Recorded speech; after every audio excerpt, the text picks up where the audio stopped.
Thank you for joining us today. My name is Bob George. I'm the Director of Employer Information Systems here at the Mass Teachers Retirement System. On behalf of our Executive Director and our board, thank you for joining us for today's training.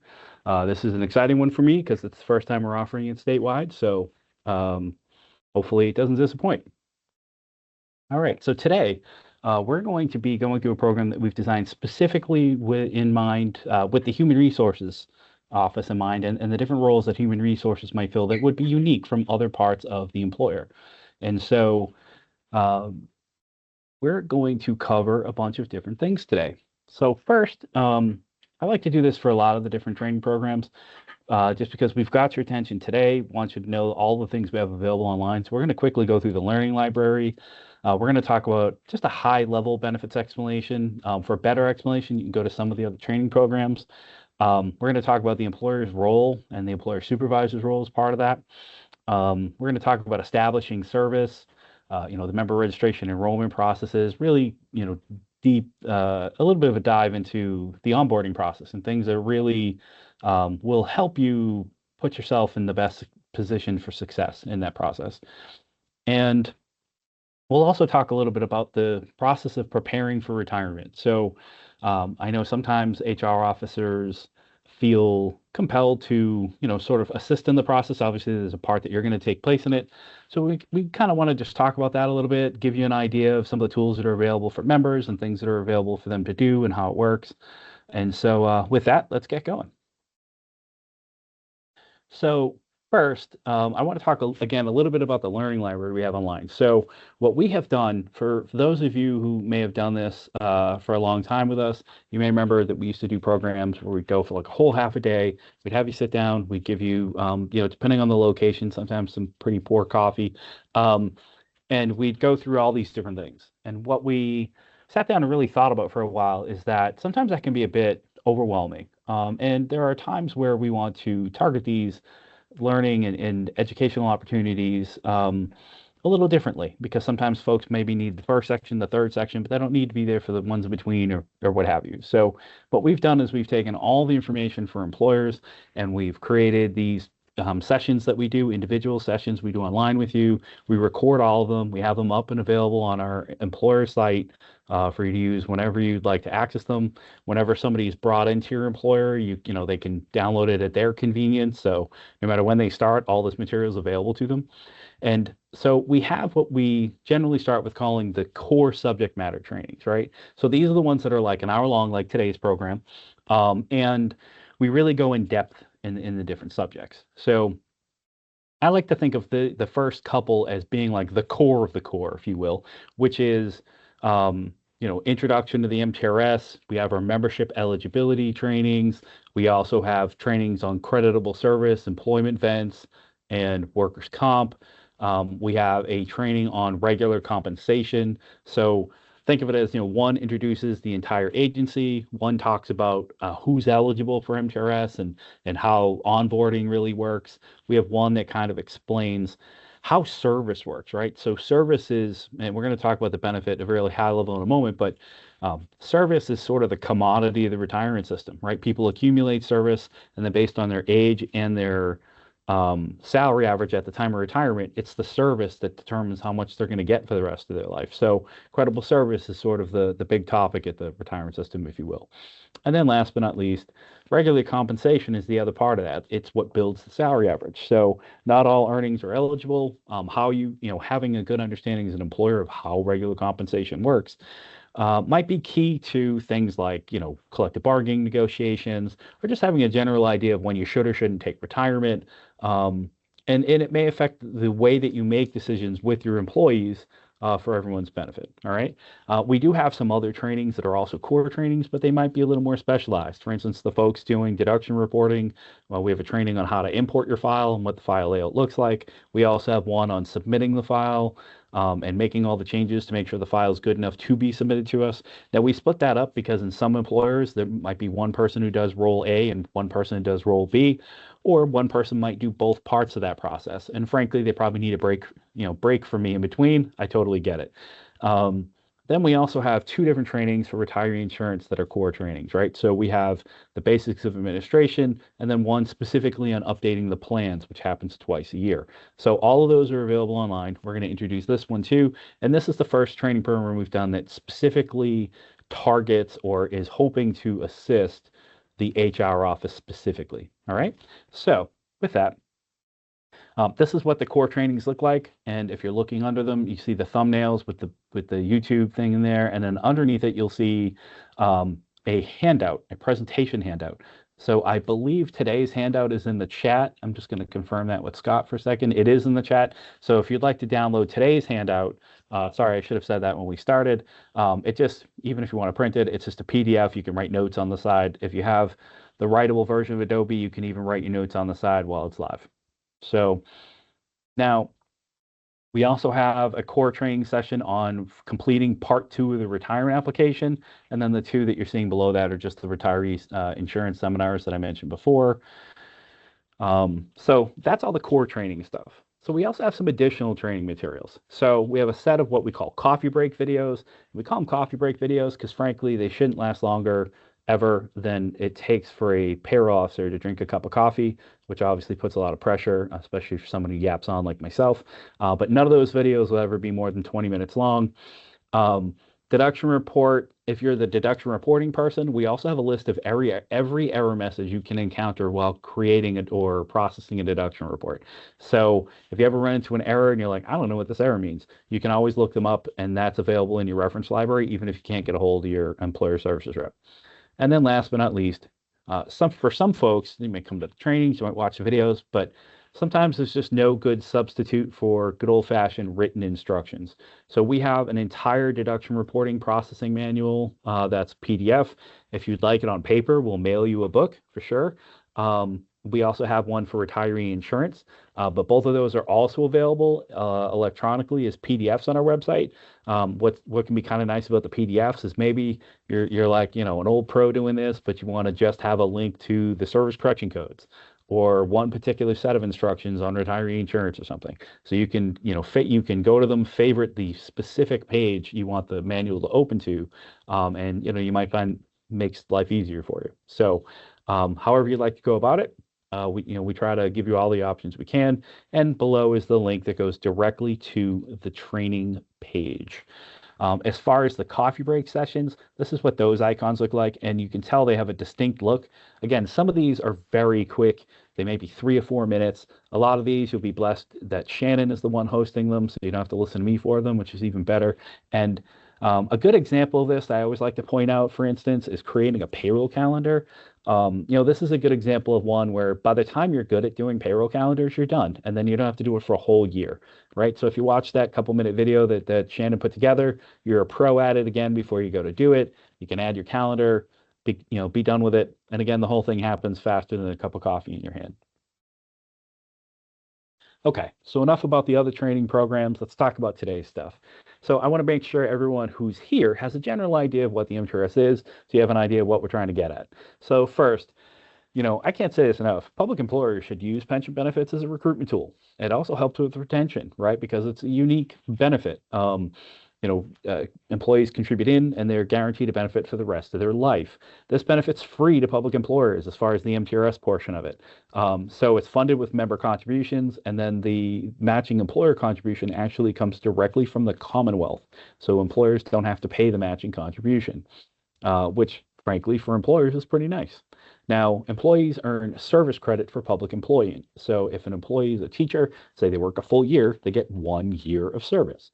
And there are full sets of guides and everything available, just like we have for employers. We're going to talk about those later, but those are available for members. So we're going to go through some of those later, but just kind of keep this in mind while we're going through the sections that are employer-based. So service as a teacher is accumulated from all public teaching in the same benefit. So if you have somebody who works in Quincy and then they move over to Braintree or Weymouth or whatever neighboring town, or maybe they move all the way across the state and they're in the Berkshires, right? If they're a public school teacher in one employer, they move over to us, it's still in the same profile and the service accumulates, okay? Now, this is true of all public service in Massachusetts, which qualify for a contributory retirement board. So if you were, a town treasurer, and then you move over to a school department, I mean, don't tell your friends because I know sometimes you guys are at each other a little bit. But having said that, your treasurer service will move over to wherever you're contributing as the business manager later. And in theory, that would be us. Okay. So for non-teacher service transfers to the MTRS, as long as they belonged in a public position where they're contributing to another Massachusetts contributory retirement system. Now, the most likely situation is probably a paraprofessional or a teacher's aide that becomes a classroom teacher. We have a good number of those. So the key to that, though, is during enrollment, we're going to talk about enrollment. They need to tell us that they have the service, right? We're good, but we're not psychic. So they just need to make sure we're aware. We do ask them that question very specifically, but sometimes it gets missed or misunderstood. And then last but not least, members can enhance their benefit through a limited number of statutory service purchases. So in the statute, there's a list of very specific service purchases that members can make. We're going to talk about those applications on a very high level a little bit later in this program.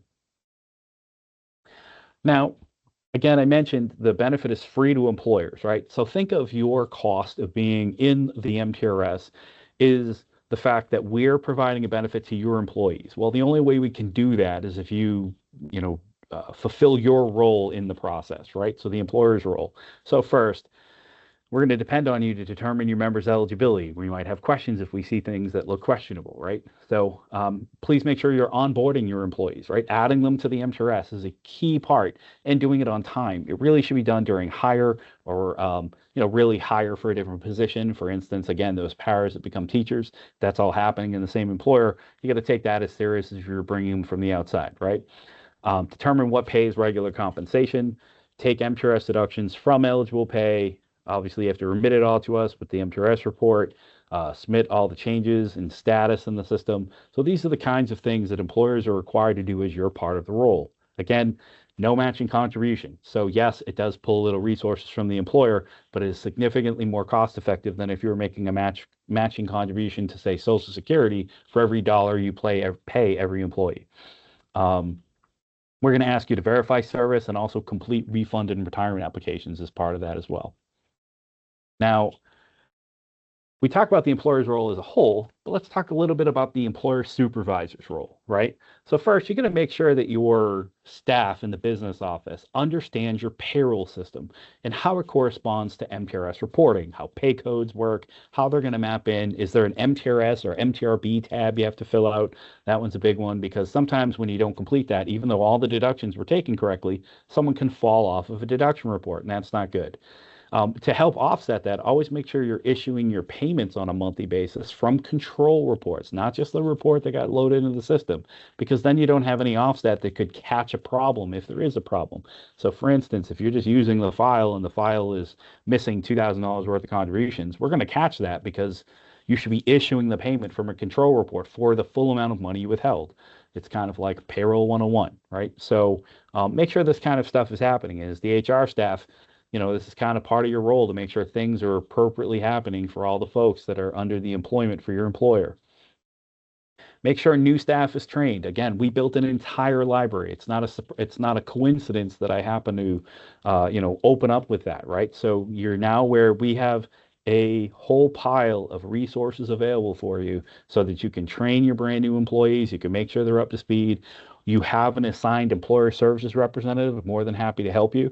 But if you can get your new folks to start by watching the videos and kind of going through some of the materials, those initial conversations with your MTRS rep are going to be so much more valuable because they'll be talking the same language and you'll have a general idea of how MyTRS works. Now, the other part is please make sure the employer, as your employer, you're going to make sure that all your sorted roles are assigned. What's going to be handled by the school business staff, what's going to be handled by the school HR staff, are there town staff with different roles? Sometimes the town will create the report and import it, and then the school department submits it because you know why everything happened. There's no perfect way to do it. We've certainly seen a few ways not to do it. But we try to give you full control of the process because you're in control of your business and, we're here to help. We just need to make sure you're meeting all your legal requirements. And then last but not least, make sure that your payroll staff submit any of their missing reports, respond to validation issues and questions from their assigned employer services rep in timely manner. Sometimes we'll hear from superintendents or high level administrators, and they're like, "What do you mean? My payroll staff says they submitted the last 10 reports. How could we be 10 reports behind?" Well, 100% of the time, somebody has gotten to them with a question, unless it was like the day before, right? But somebody has gotten to them with a question and they're waiting for a response to release that report. I can tell you that the MTRS has bulked up our staff. Everybody's fully trained. They're spinning like a top. We have districts that are already fully up to date with their July 2026 deduction reports. So if your employer is not there, help us help you get there, because we want everybody to be moving right away. And you're going to see some of the tools that being behind will negatively affect if you're have a significant backlog. Okay. Now, and don't get me wrong, everybody, one or two reports, maybe there's some outstanding questions, you're researching something. No one's expecting if we call you at 10 a.m. that you have all the issues resolved by 11 a.m., things like that. We try to be as reasonably as we possibly can. If we're reaching out to you on a day you're running payroll, just let us know. Sure, we'll set up a day when you're not running payroll, and we'll be happy to go through the questions on that day. So we want to work with you, a big part of what we do, right? But teamwork requires all the team members to contribute in. So make sure you're being a good team member. All right. So with that, do we have any questions so far? No. Good. Okay. Awesome. So let's talk about establishing service. So as I mentioned before, service is like the commodity of the retirement system, if you will, right? It's the one thing everybody wants to collect. We might be the only time in life where everybody would, maybe tempted to fib that they're a little older than they really are, right? Usually it's people trying to be younger than they are. But service is really where it's at when it comes to retirement, because it's going to be the basic building block of someone's calculation. So the first thing to making sure service is great is a good onboarding process for your new employees. So new member registration, right? And when I say new member, not necessarily new employee, but new member registration should be part of your onboarding process. So if you're hiring somebody new, maybe a principal, depending on every employer's process is a little different. So maybe a principal hires somebody and has to tell HR. HR might be in the process the entire time. Everybody kind of has their own way of doing this, right? But before you go post a position or fill a position, you really should determine whether the eligibility of that position is, right? So you don't have to have the person in the position to know whether or not that position is going to be eligible. If you're not 100% sure of that, please know we have a training for that. We actually had it a couple days ago, but we already have one that's online that's exactly the same training. Make sure you register your eligible employees during onboarding, right? The more timely you do that, the better everything will be set up. Follow up with your new hires. Make sure that they're, again, people who may have transitioned into a teacher position, make sure they fill out their enrollment on time. They're supposed to be, or they have to be enrolled within 30 days of their start date in the new position. Make sure your payroll office has their MTRS rate. I'm going to show you exactly where in the system you can find this. And then last but not least, if you have a bunch of new employees, they join, let's say, for instance, all your folks of this new school year, there should be some kind of an HR function where you go back through and make sure they all got paid and had their proper retirement deductions, as well as all their other deductions, frankly, make sure they're having state withholding taken, federal. There should be a process of auditing that after the first payroll, just to make sure nobody was missed, because that's the biggest opportunity for something to go wrong. And don't get me wrong, people are busy. We're all human. And certainly we're all subject to making mistakes on that stuff. Now, as far as registering employees, just know it is required by law, specifically Mass General Law, Chapter 32, Section 3. MTRS eligible members must be enrolled or registered for your MTRS deduction reports to be imported in the MTRS. So again, it's another incentive. You really, we're not going to accept a deduction report if we don't know who the person is on the deduction report, right? Now, occasionally we'll have a situation and somebody will call us up and they're like, look, I registered this person and there's still a payroll error. Okay, well, that's where you have to double check their social security number. There's probably just a miskeying there, but it's either wrong in your payroll system or in MTRS. And so we'll have to figure that out with you. Do not register them in duplicate. Please reach out to us. We'll figure it out with you. We'll get it fixed. Oh, and obviously, please don't email social security numbers. That's just not safe. Hopefully, everybody knows that. Not only for here, but frankly, ever. Now, new employees, have to be set up. You got to set them up in the system, make sure you're giving them their codes, all that kind of stuff. The sneakiest one, though, again, is more likely existing employees. They go from being an employee of one type to the other. That's really where there's a big opportunity to, oops, they were in the town board. We forgot to switch their code, that kind of thing. Because sometimes it can be a little less formal, and Mary, who's been working there for 4 years, simply switches jobs. It's super important when you have someone changing jobs that you treat it just as imperative as you would for a brand new employee. So when you're setting somebody up in their registration, make sure you're using their first day as a teacher as their employment start date, right? Yes, they may have worked there for 5 years, but that's not going to directly explain why you're setting them up today as a teacher. So if they're starting as a teacher in September of this year, but they've been a para for the last 4 years, you're using this September's date. And as specifically listed here, don't use that teacher's aid date, pardon me. And then again, I know I kind of already said this, but I don't think you can say it enough. Make sure you've switched their retirement code in the payroll system. In some cases, you may have an extra screen to fill out. Again, often called an MTRS tab, retirement tab, MTRB tab. It kind of depends on the software you use, okay? Now, as part of the onboarding process, you are still required to send us an SSA 1945 form. This is a form telling the employee that they are not going to be enrolled in the Social Security Administration while they're enrolled in the MTRS. Now, you might be reading some of this and saying, "Hey, wait a minute! It explains the windfall elimination provision and all that was repealed." I understand that. But the Social Security Administration still requires you to fill out the form. When you're filling out the form, please make sure you have, your employee's name, your employer name, the employee and employer ID numbers. The employee ID number is not your internal employee ID number. It is their Social Security number. We cannot somehow trace back somebody using their employee ID that you uniquely assign them, okay? Please make sure you're using SSNs for employees, and their employer code number is not your federal number. It's your MTRS 4-digit district number so that we can find them. The reason those two things are on there is for us to be able to place a copy in the member's profile. I get to play a game of Where's Waldo with some of the folks in our communication team every year, trying to find all the people that somehow we only have a name for, or frankly, sometimes that's just not even written well either. So please print them nice and cleanly, carefully. Please use their SSN and their 4-digit MTRS code so that we can place them in the proper profile. Now, when it comes to registering your employees, here's a list of all the data you're going to need. You're going to need their SSN, their DESI info, their title. When entering the annual salary, please, please, please do not enter $1. That is making the form virtually useless. We are collecting information for a reason, and we're also collecting it for long-term record keeping.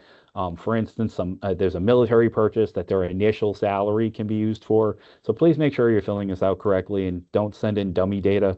You might be thinking to yourself, well, I needed to register the person, but I didn't have all the information. Go get the information. That's why we have to get it from the employer. Please and thank you. Now, when you go to register the person, this is a picture of our MyTRS system, which is down today for the retiree payroll. It'll be up and available to you again tomorrow morning.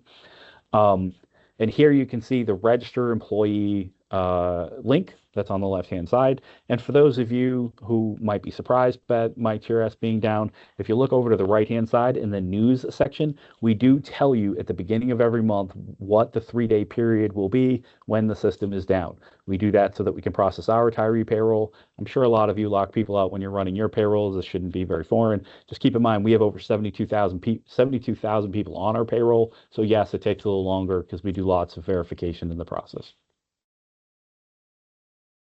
Now, once you click register the employee, you're going to see it's a wizard, and it's going to walk you through step by step as indicated by the arrows. So the first thing we're going to ask you for is their Social Security number. Now, once you've given us their Social Security number, you're going to see in the top left-hand corner that it's going to do one of two things. It's either going to tell you, hey, we went and found your employee because they've already been a member of the MTRS, or it's going to say no match is found, which means you're creating their profile in our MyTRS system. In my example here, Miss Melita Music, we're creating her profile for the very first time. We're putting in all our information, including her date of birth. Now, If you have an existing employee, so that means they were an existing MTRS member, but they're a brand new employee, of course, so that's why you're registering them. You might notice that if the date of birth is filled out, you cannot change it. Because date of birth is one of the factors for retirement, yes, once we have one, we block it. If you have proof that it's wrong, please let us know after you've registered the person, and certainly we'll help you fix it. Just reach out to your assigned employer services rep. The next step in the process, we're going to collect their, phone number and email address. The next step in the process after that, we're going to collect some employment information. When they started, what their position is. Are they full-time or part-time?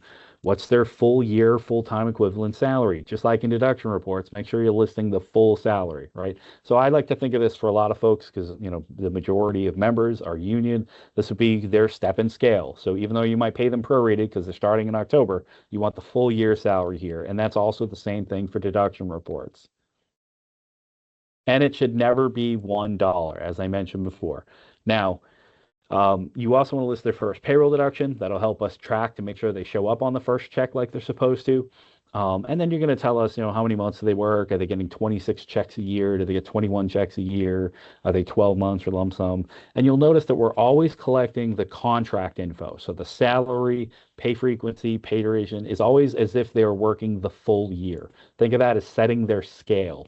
Later on, when we're prorating their service, we need the full scale so that we know how to prorate it. If someone were to start in the middle of the year, they go on leave of absence, et cetera, et cetera. Now, once we've collected that basic information, we're going to start by asking whether or not the person is licensed. We're going to ask you, are they required to be licensed first, right? And so if you say yes, then we're going to ask you about their license info. When you are listing the different options, you'll see in the top right that we have the options of not certified, which means they have no license at all. Certification is currently pending, which means they're in the process, but they're waiting to hear back from DESE. They've received a waiver, so maybe, I know, for instance, once Bill Gates got a waiver to teach computers for 1 semester in Massachusetts. Obviously, if he wants to teach computers, that's a pretty easy application. And then last but not least, certification has been issued, right? So that's going to be the most common choice, I think. Folks are going to say, yes, they are. It has been issued. This is what their number is. It was issued by DESE on this date. Now, sometimes you have folks and they have multiple either certifications or recertifications. Any one of the valid certification dates or recertification dates is satisfactory. So you can go with the most recent one, that's fine. You don't have to tell us it's 1987 if it was renewed 10 days ago. Just give us the most recent one and that's perfectly okay. And of course, the DESE portal is going to track all of them. So once you've entered all your information, you're going to get a confirmation page. Please read this. Just kind of scan through, make sure everything you put in there makes sense. If you find yourself in a situation where you go, oh, geez, I spelled their name wrong or whatever, you can always go back through any of the different steps, make corrections, and work your way back to here, okay? Now, we're going to choose confirm, and that's going to store the registration for us. So at this point, you're going to go to the next step. So first and foremost, you can create the enrollment assignment sheet. So I'm going to show you that in just a moment. So for instance, if the person's in your office, you can literally hand them the instructions. Now you'll see one that I've kind of made a little conspicuous here with 4 different arrows. I promised the director of enrollments we make a big deal about this. We had an issue where folks are doing a great job registering people, doing a really bad job of telling the employees that they're registered and they need to go enroll. Now, you don't have to recreate the wheel on this. We literally have a button that you hit, and then we email them to the email address you just provided us. So please make sure you hit the enrollment button. That is what's going to tell your employees that they need to enroll. And also, just in case it's not obvious, you have to register your employee before they can enroll. So if you just tell them, you know what, go enroll, I'll do your registration later, that's not going to work. You have to register them, and then they confirm, yes, we're not just going to let strangers sign into our system. So unless you tell us that they work there and, their start date and some other things match up, MTRS is going to let them enroll for employment, okay? This is a copy of the mandatory enrollment assignment sheet. Now, when you're doing your enrollments, you might want to save a copy of this, either on paper in someone's personnel file, if that's how you have your personnel file stored, or you can print it to PDF and save it electronically if you have electronic files, or if you just want to keep one master file of all of them. You want to keep a copy of this so that you have it for when DESE performs their audits. Okay.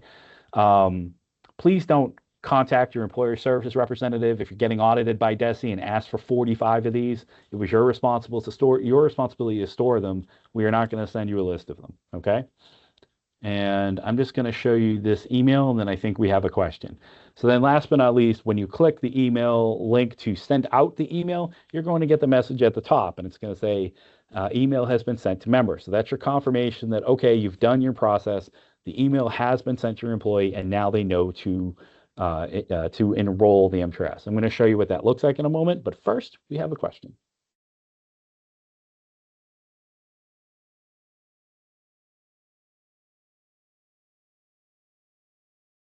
Okay, so the question is, when and where do, just in case everyone didn't hear Shannon, when and where do employers submit the Social Security form during enrollment?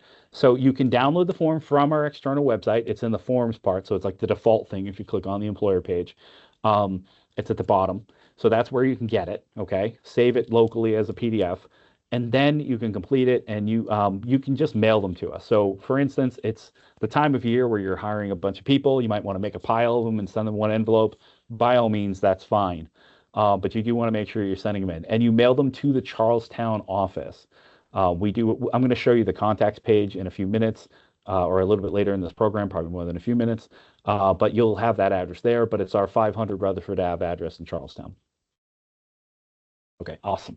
So, and thank you for the question. All right, so as I mentioned, when you're going to click during the registration, it's going to send the email. It's going to give you the confirmation that you emailed the employee. So this is what the email looks like. Dear Melita Music, greetings from the MTRS. Please go enroll. Right now, there's going to be two versions of this email. And one version goes to people who have never joined the MTRS before. So we're going to tell them, okay, you've got to set up your user account. You're going to have to create a username and password, et cetera, et cetera. For folks that already have an account, we're going to say, hey, we need you to go to MyTRS, sign in your account, and then confirm all the stuff. It's a little bit more work for brand new people because they have to give us information we don't already have. Existing members of the MTRS, so like my example from earlier, if you go from Quincy to Braintree, we're going to have a lot of the information. And then in that case, the member kind of confirms like, yes, I did get a job in Braintree. You know what? Actually, I now have 3 dependent children instead of 2, or maybe I only have 1 because one of them's older now. You know, that kind of thing, right? But it's a much quicker process for people re-registering. It actually doesn't take that long, so I shouldn't say much quicker, but it's easier because all they have to do is confirm information and only tweak it if they want to make a change. And then, of course, members list their beneficiary, and they can always change their beneficiary. They don't have to be enrolling to make a change to that, and they can always download a form from our member page anytime they want to change a beneficiary. I know I'm saying beneficiary a lot, but a lot of our members don't complete them. And so we would really like them to, because the last thing we want is to have a situation where a court is determining where somebody's money goes instead of their going to exactly where they want it to be. Okay, so with that, we email the member, they go on, and let's talk a little bit about the member enrollment requirements and process here. So first, members are required by the regulation 807 CMR 4.03 to enroll within 30 days of their eligibility. Okay, so they can enroll before they start. They can do it a couple weeks after they start. That's fine. Let's face it, some of them aren't going to do it within 30 days, but we want to make sure we follow up with them and get as many as possible. It's an important part of setting up their account. For instance, I mentioned before that service can transfer to us from another board. Well, it certainly can't if they don't tell us it's there, right? We're not psychic. So we need to know that information there, and that is how they tell us. It also helps find discrepancies. For instance, I was speaking to a member yesterday in real life, and her employer set her up with the wrong start date, right?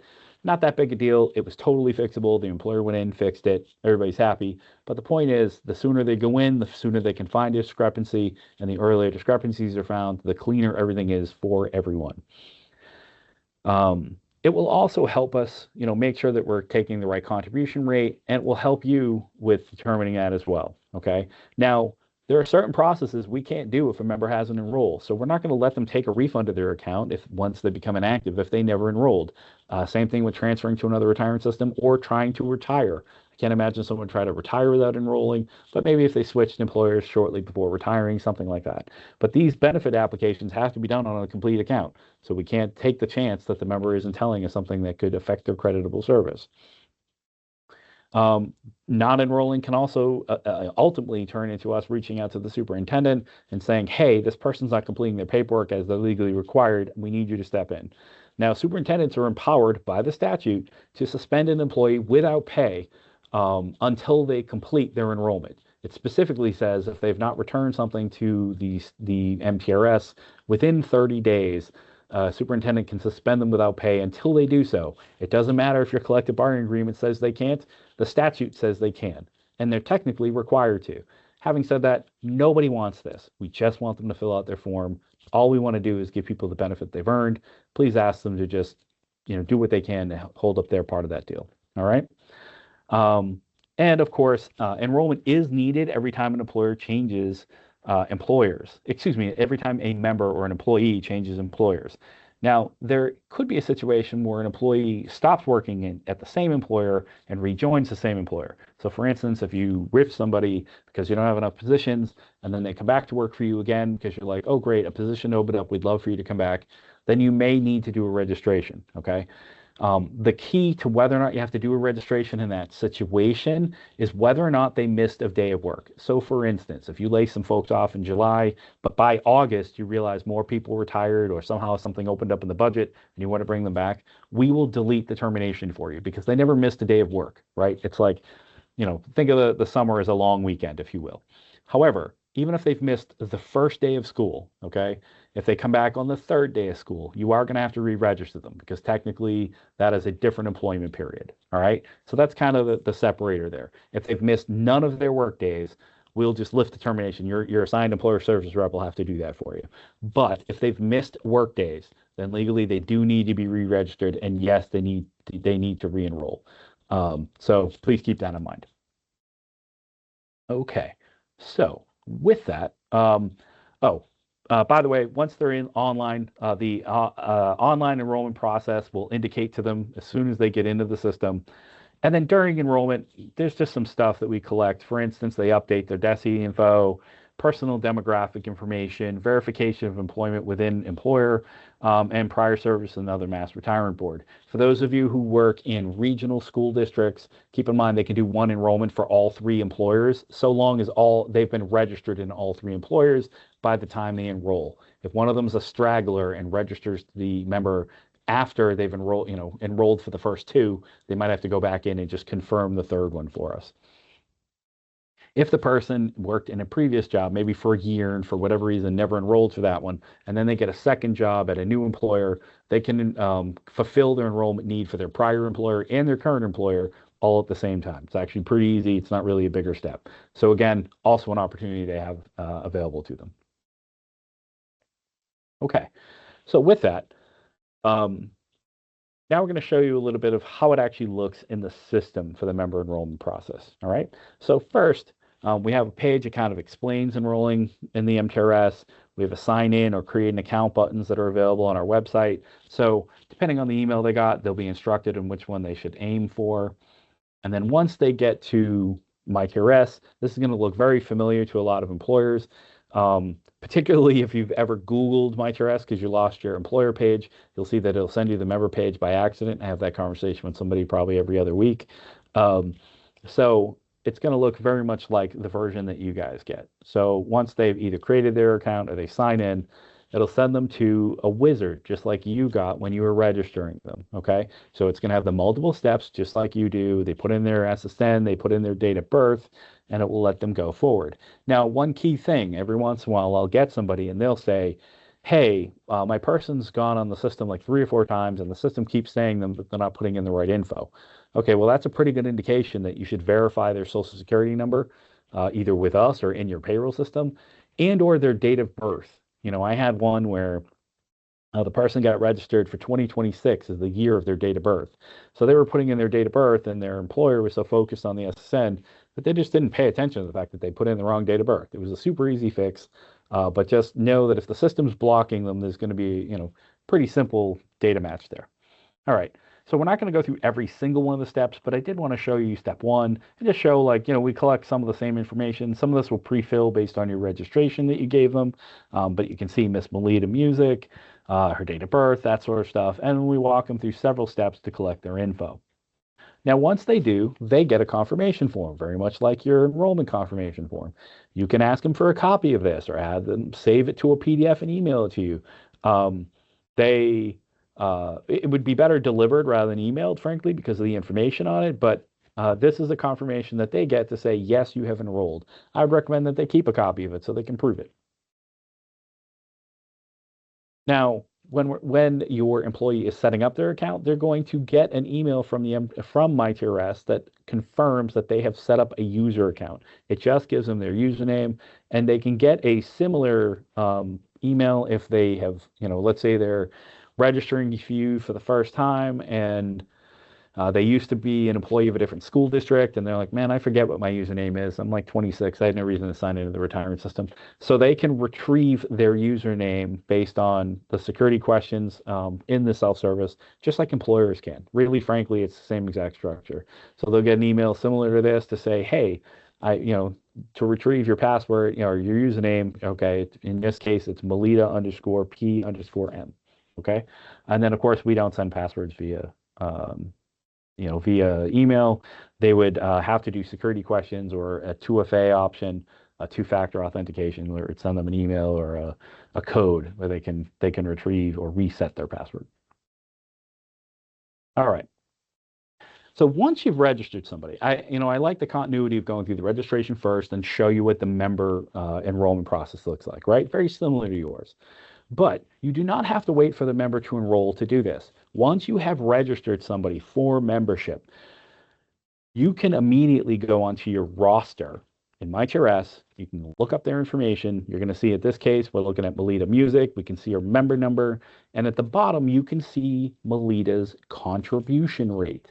So if one person does HR and payroll, let yourself know this is what her rate is. If somebody else does payroll, let them know what you've set Melita up. This is a new hire. I'm sure you have to contact them to give them all kinds of other information, tax stuff that they put in the payroll system. Please do this before you're giving them all that stuff so they can also set up their MTRS tab at the same time, and hopefully you have the best onboarding possible, right? And so this is where you retrieve a member's contribution rate. If they're existing in the system and they're like, hey, but they're a power professional and they're 9+2, no, with the MTRS, they're 11%, right? Or unless MyTRS also says, yeah, you're right, they've actually been in the system long enough to be 9+2. In some rare cases, there may be a situation where they have an election where they get to elect out of MyTRS or something along those lines. We'll cross that bridge when we get to that part of the process, okay? All right, so now, as far as the roster, we do have a situation where we talk about completing membership eligibility events. So before getting into that, I just want to remind everybody, again, completing roster maintenance as far as like putting people on leave, telling us when they terminate, all that kind of stuff is required by law. So it's in Mass General Law, Chapter 32, Section 3. Every once in a while, this gets referred to us as oh, I'm doing your job. No, you're doing your job. What we did is we gave you an online capability of doing this in a portal instead of you having to legally write us a letter every time somebody does something. So if you ever think to yourself, oh man, I got to sign in and put in someone's termination event, just think to yourself, oh boy, I don't have to write a letter anymore to the MTRS to tell them every time someone terminates. I promise this is faster. Now, we provide you access to the roster to make member event changes when you need to. It can be done by HR or the pair office, but I would say, honestly, especially in bigger districts, HR is always the first, party to know when something's going to happen. Really, the best setups tend to be that HR gets involved in this process. That way, payroll, it's entered in the system before payroll's even made their adjustments, and you can always fix them if you need to. So this is what the event maintenance looks like in MyTRS. So here we have, this is a different fake member. This is Verada Tatal, and she works at the Blackboard Public Schools. And Verada has 3 different events. So she has, when she was first registered in 2023, that was her start date. And then she goes on a leave of absence in early 2024. She returns about a month later, right? So you can see, or actually a couple weeks later, you can see in the first row, her employment started on 9/1/2023. There's an effective pay date in there to tell us when she first gets paid. And then that contributing event was ended when she starts her leave. So the next event starts on 2/1. So that's the first day on leave. Okay. So the previous day to that, the previous event has to just end the day before. Now, sometimes it's a little counterintuitive because you're like, well, I mean, the last day she was in the office was a Friday. The first day she's on leave is a Monday. We don't care what combination of Friday, Saturday, Saturday, Sunday, Sunday, Monday you use. They just need to be back-to-back dates so it's logical and there's no logic gap. Okay. MTRS will require that they be back-to-back days. I personally, just for sanity, when you're entering in the new event, I like to start with the new event. So I'll put in 2/1/2024. I put in her effective pay date. And of course, the event in effect isn't going to have a stop date. Then you go to the previous event and whatever you entered for the start event of your new one. So in this case, the beginning of the LOA, where it's going to make the stop date for the contributing one day before that. So if the leave of absence begins on 2/1, well then her contributing ended on 1/31. I find that entering that way is just a little more logical and people run into fewer questions. I think we have a question.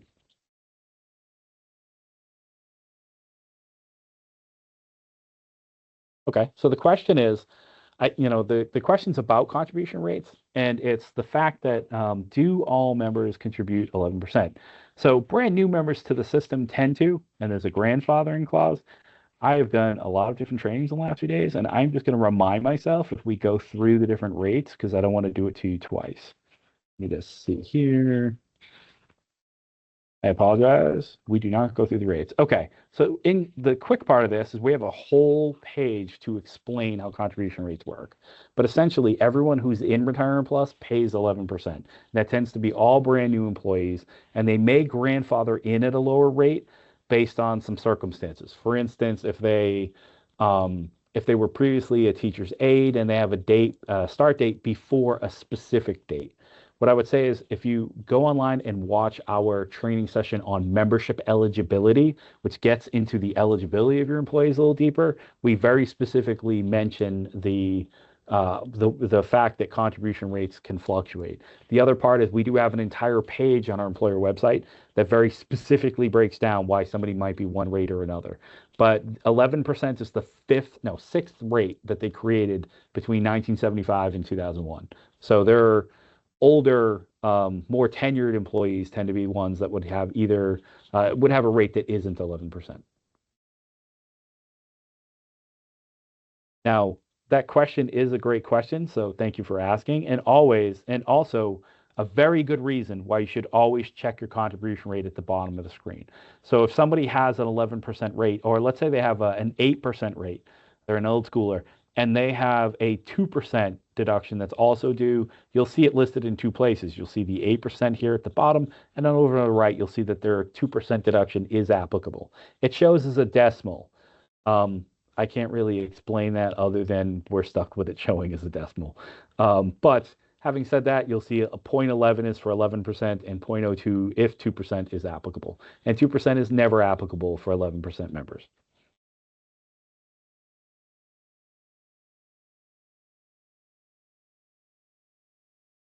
Oh, right.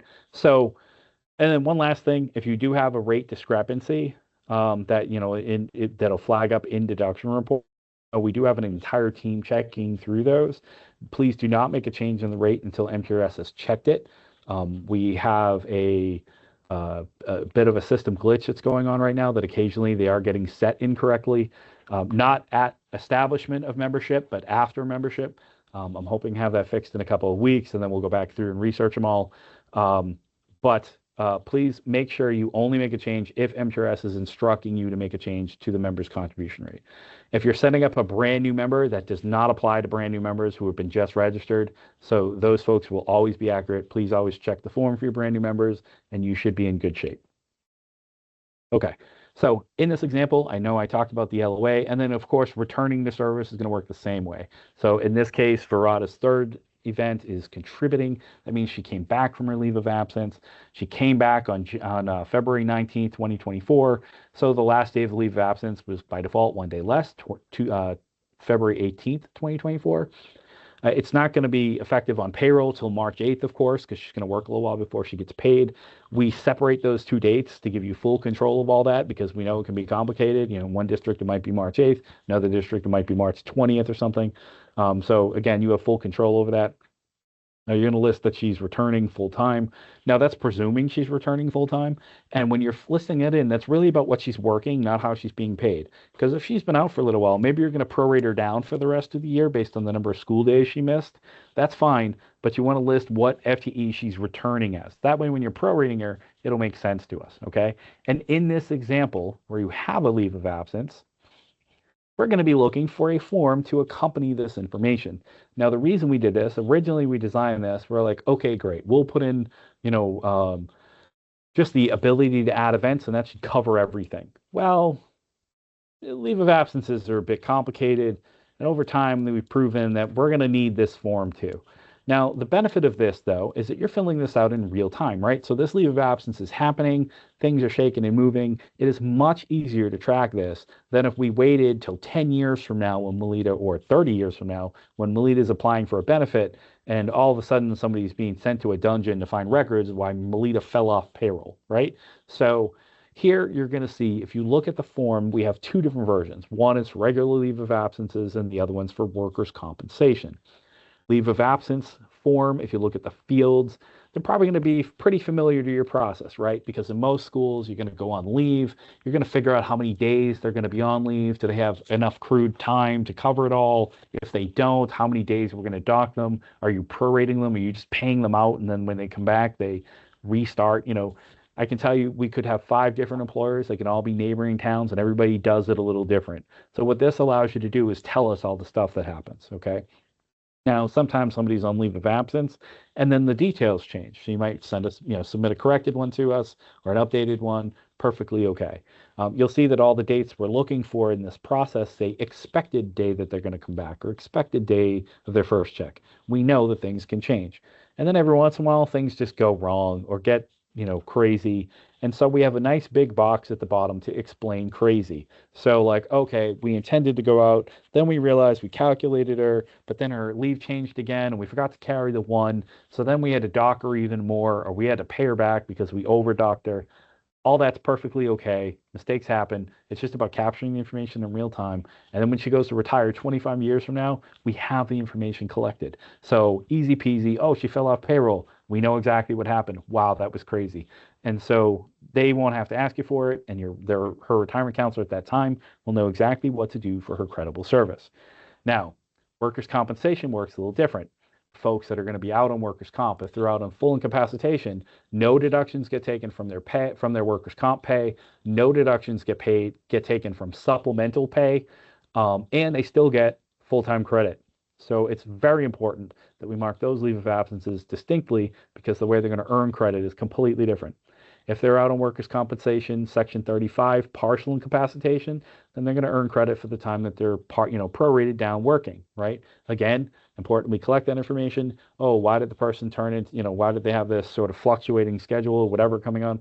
Oh, they're on workers' comp Section 35. The rules are completely different. They don't get kicked out of the MTRS while that's happening. So all super important. For more information on who's eligible, again, we have an entire training program just on membership eligibility. Important that you check that out. If you want more information on how workers' compensation leave works and how that gets credited, you want to check out our creditable service training program, okay?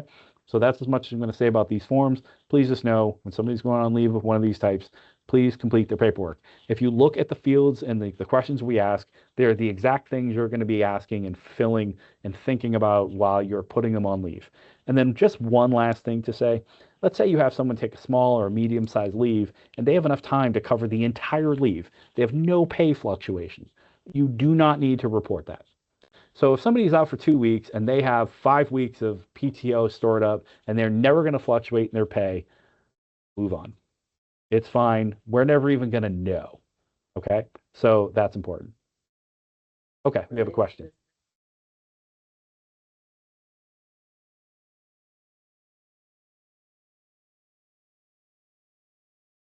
Sure. And the next part of the question is, if they start in a paid status and then request additional unpaid time, should we submit 2 different forms? Okay, so the question is, I just want to make sure everyone can hear. The first question is, or we'll say part A of the question, is if somebody has no fluctuation in pay, do we still have to send the forms? I know we just talked about that, but no, they don't. And then the second part is, what if they request additional time and then it goes into unpaid into an unpaid territory, that's when you'd need to complete a form. And you would list the number of days they're unpaid and all that. And if you look closely at the form on the left there, or if you download the form from the external site so you can see it a little better, these are going to be all the questions you're asking when you're calculating them, right? How many days are going to miss? When are they going to be out? When does the unpaid portion start? That kind of stuff. So these really do flow right into the process, as been explained to us for decades on how leave of absences have been calculated. And the whole point here is so that we can understand how you prorated them to make sure we're prorating them appropriately, and then also giving them up to 30 days of free service, which is available to them in the statute. So our benefits team knows, oh, okay, they missed 40 days. They had 40 unpaid days, and it was an authorized leave of absence. They get an extra 0.1 years of creditable service added to that service year. So again, very important we get the facts so the benefits team can do their thing. All right. Any other questions on this so far? Cool. All right. So again, I know I talked about this a little bit, so I'm going to skim over the slide because I kind of mentioned it all already, but there's two different types of workers' comp. Deductions do not come from workers' comp payments or supplemental contributions. So for instance, if somebody's getting paid their 60% workers' comp, and for some reason the employer is paying them 40%, deductions come from neither of those components, okay? Folks who are fully incapacitated are going to get full leave. Folks that are coming back on partial incapacitation are going to get partial leave. The one time when somebody's on workers' comp that you may take deductions is if someone's on partial leave, right? So let's say they're coming back 3 days a week, and their normal schedule back at work under partial incapacitation is 3 days a week. And then on one of those days, they get the flu, right? So you're going to give them a paid sick day for that day, because even though they're back in workers' comp, they are entitled to regular sick leave that's going to be used like anybody else. Okay, in that case, in that rare case, you would take a deduction from it because now they're using used sick time. It's not because they're on a workers' comp. It's because, they got the flu or something, and they're just, let's say they had to leave early because they got upset. Maybe they ate something bad at lunch, whatever. Okay? All right. So with all of that, in complete, irrespective of the leave of absence stuff, members can apply for certain service purchases under the statute to enhance their benefit. Now, the MTRS doesn't create these. They're all listed in the statute. The legislature created all of these. We have a form for each one of them on the external website under members. Actually, I'm sorry, not under members, under forms, which is one of the divisions of our website externally. And we have a form for each one of these. Occasionally, there might be a section that an employer has to fill out. For instance, if somebody was a substitute teacher, there might be a portion that the schools have to fill out to explain that to us. There are some other service purchases that that employers don't complete at all. So depending on the purchase and what the form says, you may or may not be required to help complete part of that process. Now, the other thing is, please keep in mind, this concept of purchasing service, it only applies to the ones listed in the statute. Every once in a while, we get a question from a member and they're like, hey, I'm going to come up just short of 32 years. What does it cost for me to buy 0.4 years? Well, they can't just magically buy time for service not rendered. It's only available for certain types of service that weren't in the retirement system, but the legislature has decided that they're going to allow them to purchase service for. So for instance, being in the military, if they are a voc ed teacher and they're, say, a plumber, they may be able to buy some time where they were working as a plumber because in theory that qualified them to be a plumbing teacher, that kind of thing. So again, all of this is out of our control. It's all listed in the statute, and the full information is available online for members. And there are a set of member videos, very similar programs like this, that kind of explain some of that to them. Okay. So we've gone through setting people up, making sure they're onboarded, making sure they get listed, all their different statuses in their career. We covered the fact that they can purchase service. So now it's the goal for everyone preparing for retirement. I'm going to take a quick sip of water here. So this is sometimes the unsung role that HR helps with. So let's get into it. First, helping employees retire is part of your jobs, right? So you send staff, we would recommend sending staff an email each year pointing out resources on the MTRS and local retirement benefits. This can be very helpful because if they know, hopefully, if they know more about the information we have available for everybody, they'll maybe hit you with less questions. Or it's just the more knowledgeable they are, the better the whole process is going to work for you once they go to retire. I would send this to your entire staff. Like, hey, just a reminder, if you have this county system, this is their website. They have information available, and same thing for MTRS. I would encourage them to check out those member resources. For instance, just like the videos we have for employers, if our members go to our employer external website, and they go to the member section, in the bottom left-hand corner of the member section, there's an entire library of member videos. They are fantastic. They're put together by the benefits team. It allows them to learn about retirement in the comfort of their own home. They can drink their own coffee, wearing their own slippers. Maybe they can sit with a family member. For some folks, sometimes in different families, you might have the person that's like, the person does all the bills or all that kind of stuff. So whether that's the teacher, whether it's, a family member or whomever they want to kind of go through with, because sometimes, retirement can affect other family members. So it's great. They can sit there. The best part about watching them on YouTube is that you can pause anytime you want. You can rewind. You can slow us down. You can speed us up if you need to. So all those are available. And, again, they did a great job with all those videos. I can't say enough about them.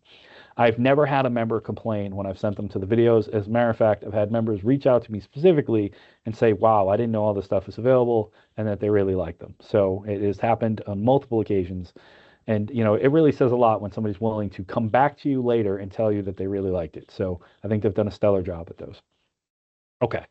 And then last but not least, of course, if we send blasts out, we're like, hey, please share this with your staff. Please do so. For instance, when we announce counseling sessions or other member programs, we want everyone to get the best of the best version of their benefit that they can and have the most information available so they can make good decisions when it comes to retirement. Now, this is my little guy here with the stop sign. I like to think of him as my little icon here.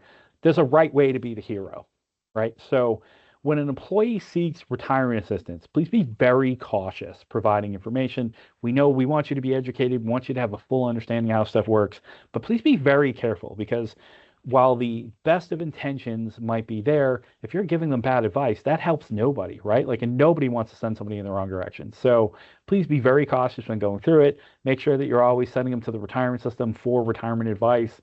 The best way to really help them is direct them to our site so that you get to all those materials. And also our contact center is open 9 to 5, Monday through Friday. The number is 617-679-MTRS, which comes to 6877. And folks are typically working 7 a.m. to 5 p.m. to help members. So even though the contact center doesn't open till 9 o'clock, we do have folks that are already working on stuff. Maybe it got submitted last night or whatever. So the folks there are also awesome. A good number of our contact center folks are actually retired teachers. So if there's anybody who understands the confusion that can happen around retirement, it's a bunch of people who did retire, right? They're teachers. So they get to talk to their own folks, and those folks are very devoted to making sure people get the right answer. We also have member counseling programs. We do them on location. We host webinars. We have virtual retirement counseling now, which is awesome. So there are lots of different ways that members can seek us out to get information on their benefit. Please encourage them to do it on the earlier side, not 10 minutes before they retire. Now, it is possible that someone just has that point and they're like, I was going to go a couple of years. I just can't do it anymore, right? So of course, we're going to try to help those folks too, but the more time people give in preparation, the better situation they're going to put themselves in. Now, as far as member applications online, I mentioned this earlier. So first, this is the site for employer forms I mentioned earlier. This is where you're going to be able to get the SSA 1945 form. But members would go to the member section, or if they need a form on the far right, they'd go to the form link where they can click on forms, and that's where they can get service purchase applications.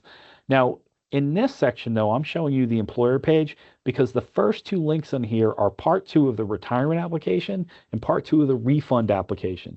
We also have the service purchase forms, vocational work experience form for employers, and substitute temporary part-time service. So these are the forms as an employer you help them complete. And so I just wanted to point out this link to you because you're the one in this training session, right? So this is where you can locate them. If you go to the employers page, when you click on employers, this is where you default to, all right?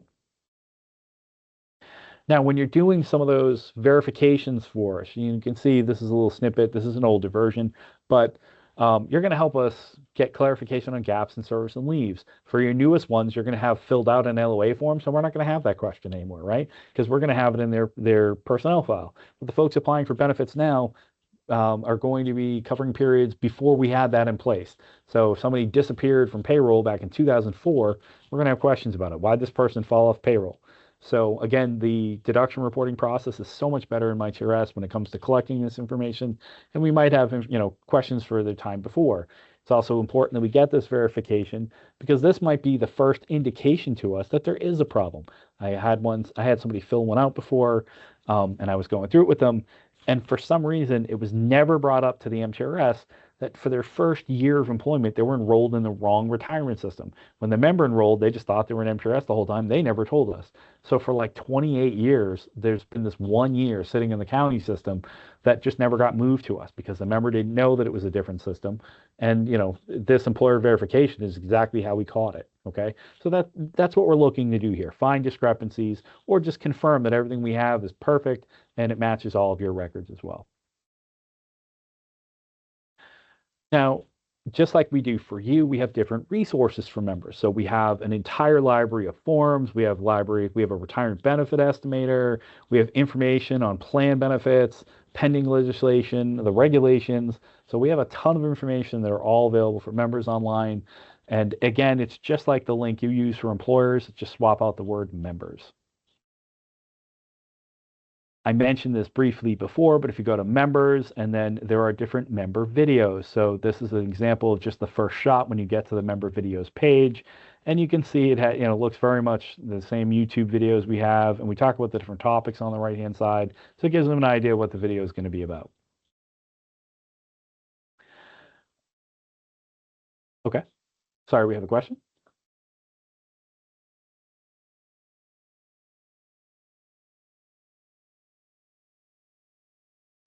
As an employer, you are required to keep records on your employees, depending on what the Secretary of State's regulations are for different types of records. But for HR records, you're required to keep that information, I want to say, for 50 or 60 years. So if your current system that you've converted to did not store that information, you were required to keep some sort of record keeping that would allow you to verify service, even going back to, say, the 70s. Um, the exact requirements the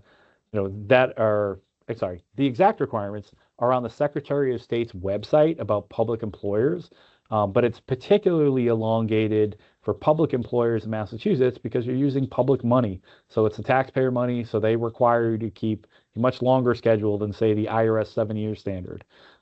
So you should have these records in some way, shape, or form available to you to be able to do the service verification process. Any other questions? Okay, cool. Okay. Again, member videos, I'm just showing you some of the examples that we have available. Again, on the members, I know I mentioned if you hit members, you go all the way to the bottom. That's what the link looks like. And you can see, there's your MTRS benefits here. We have types of retirement, but you can see each one of these videos, you try to break them out into particular topics to make it easier. They have a whole group of them. The folks in benefits did an awesome job with that, and communications.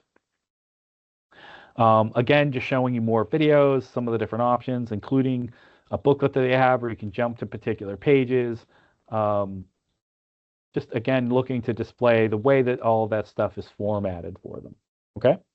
So one of the things we do offer for members is that they can go online, and when they're online, they can request a creditable service summary, and it includes a lot of detailed information for the member.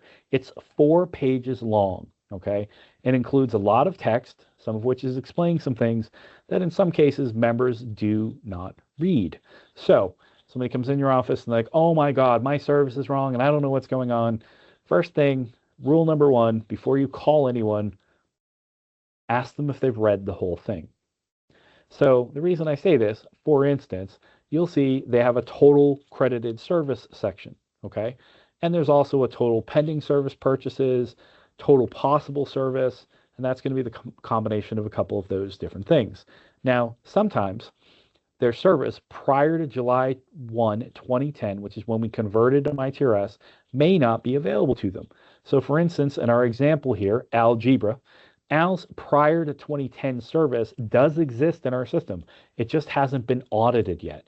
And that's because when we went to an online system and online reporting, which was in July 1st, 2010, we did not have all of the millions of records that we had from 1972 to 2010 electronically converted.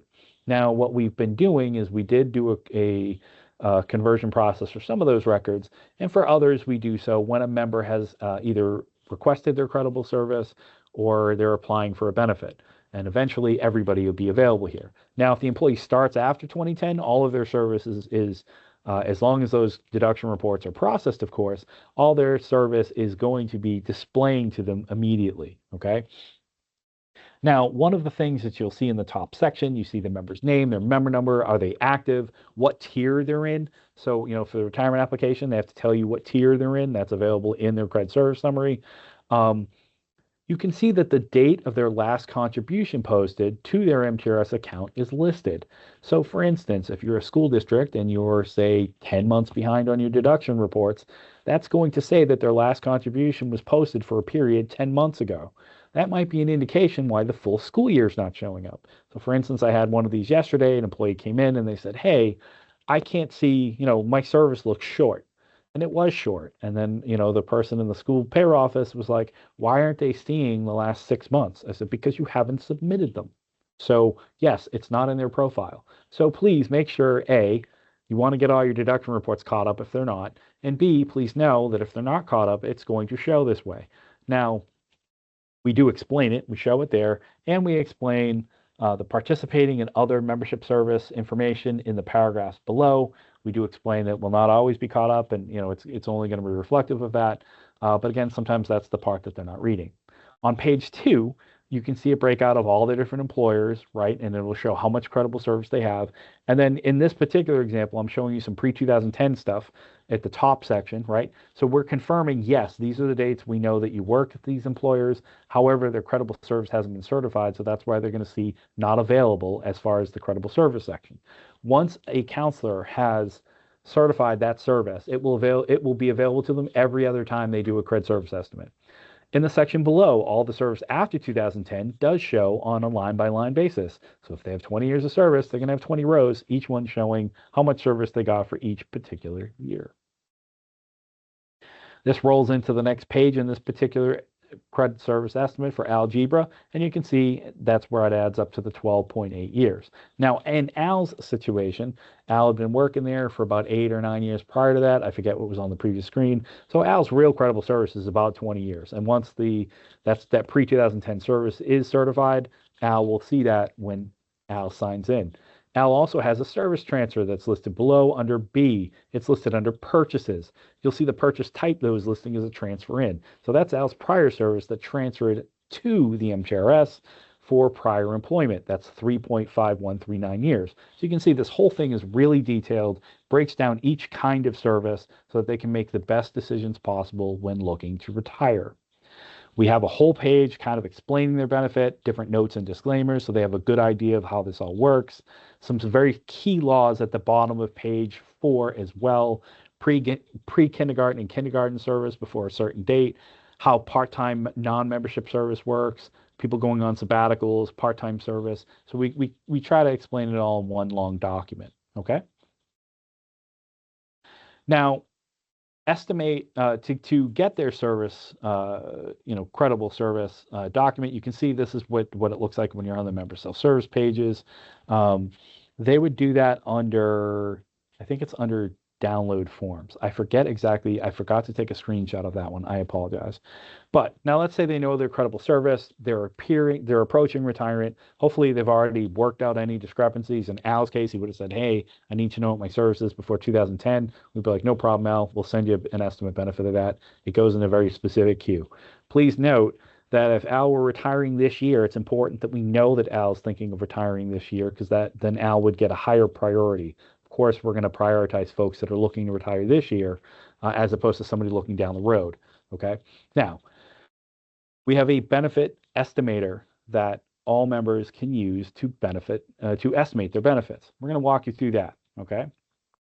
Now, we're not doing it live. I just took some still shots so you have an idea of how it works, okay? So first, not a big surprise here, it is another wizard. So there's going to be multiple steps at the top and they can go between, okay? So first and foremost, they understand that we have a disclaimer. So this is an estimate, right? So if something is off in the system, say for instance their date of birth is wrong in the system, then their age could be wrong. Their years of credible service could be wrong, or their final salary average. And you're going to see that they can play with the salary average a little bit. And we talk about how salary averages and everything is calculated, but obviously the estimate's only going to be as good as the information being put into it. Sometimes members can completely adjust it. So they just have to know it's going to be accurate based on what's in there, okay? Now, here is step 2, and this is where they can go in and they can decide what scenario they want to design for. So for instance, in scenario 1, they can enter their benefits. Maybe they're going to say, you know what, I'm going to go for option C, but I want to compare scenario number 2. Let's say I'm going to do the same benefit the year later. Or they might say, I want to see what I'm going to get for option C versus option A. They can do that. And again, the different controls that are available here, drop downs, picking dates, all that sort of stuff is fully in their control. As part of the scenario, so I know this shows up as a different slide, but it's actually the bottom of that screen. They go in and they decide some things around their salary average. So for instance, they could decide to pull in the last 12 months of data based on what's released in their account, and MTRS will pre-fill it for them. Or they can just decide, you know what, no, I'm just going to put in my salary average because I know what it's going to be. They can do whatever they like. If they want to use their current salary average in the top right-hand corner, they can give themselves an average raise. Like, okay, I'm thinking 10 years down the line. I don't want to do the math. I know I make $100,000 this year. What will it look like if I give myself a 2% raise every year? So that drop down on the top right-hand corner, they can pick that, and then MTRS will extrapolate those numbers out and create new salary averages for them so that they can look long-term down the road and they don't have to do the math themselves, okay? Which is a pretty neat feature. Now, their credible service gets listed. This number is completely changeable by the member. So they might say, okay, I have 25 years of service now, but I'm thinking about 10 years from now, it's going to be 35 years. So they can make adjustments to that while they're figuring out what their credible service situation is. They may even know that they have service that they want to purchase, so they can factor that into their calculations as well, okay? And then when they get down to the calculate section, they've entered everything in, and it will give them a benefit estimate based on the information they put in the system. They can save a copy as a PDF, they can save a copy in the system, and it just allows them to have an idea of like, okay, this could be real. Like, all right, I'm going to look at, my date of birth is 10/16/1970. So based on that, if I decide to retire this year, this is how old I'm going to be. Maybe I'm going to wait 2 more years. What does that look like? They can play with it to their heart's content. When they're done, they can create this form, the benefit estimate. It tells you all the things or tells the member all the things that they put into the system to come to this number. So as you can see, they can do 2 scenarios, scenario 1 and 2. They are parallel to each other. Hopefully that makes it easy for them to compare one versus the other.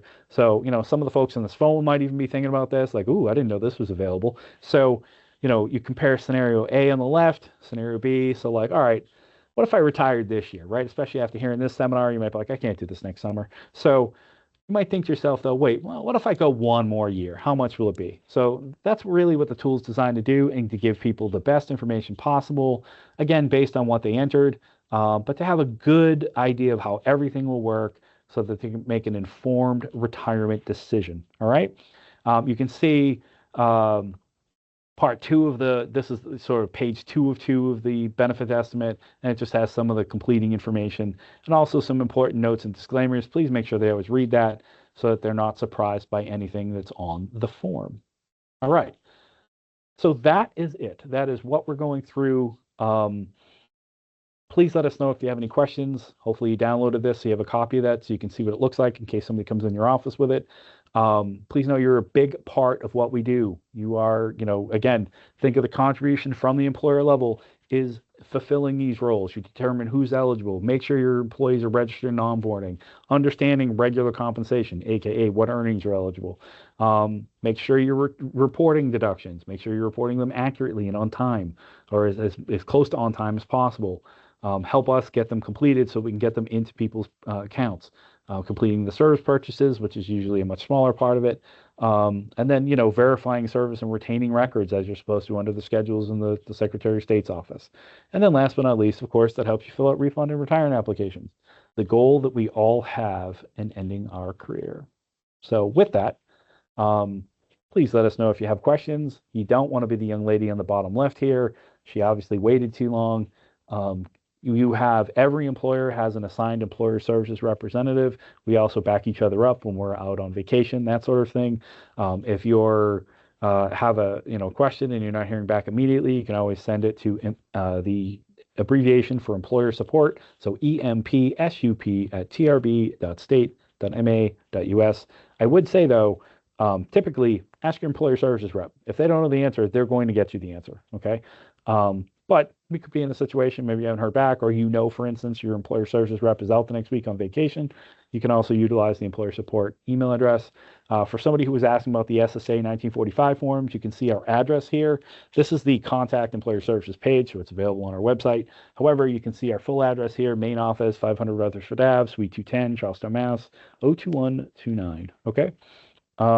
With that, does anyone have any questions? Okay. I'm going to give it about 20 seconds and then, but I would like to thank everyone for joining us. I hope you find this helpful. And again, if I'm one of those people who comes up with their best question about 30 to 60 seconds too late to ask live. So if you have any questions, don't hesitate to reach out to us. We want to make sure that we have done our job to help you. So other than that, I hope you have a great Thursday. Enjoy some lunch and get some sunshine. Have a great day, everybody.